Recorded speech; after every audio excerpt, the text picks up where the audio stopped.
ఆవిర్భావ దినోత్సవాన్ని అంబేద్కర్ జిల్లా రాజుల్లోని మలకీపురంలో ఘనంగా నిర్వహించారు. ఈ కార్యక్రమంలో జనసేన శ్రేణులు భారీగా పాల్గొన్నారు. పవన్ కళ్యాణ్ విజన్తో జనసేన ఏర్పడిందని, ఈ రోజు జాతీయ స్థాయిలో పార్టీ గుర్తింపు తెచ్చుకుందని రాజోలు జనసేన అభ్యర్థి దేవ వరప్రసాద్ అన్నారు.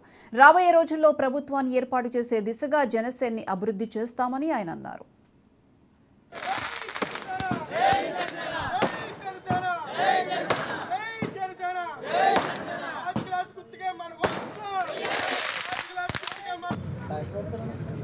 బొంతు రాజేశ్వరరావు గారు, నాడు రాపతి రమేష్ బాబు గారిని కూడా సాధారణంగా ఆనాడు రమేష్ బాబు గారిని కూడా ఏది మీద ఆహ్వానిస్తూ ఉన్నాం.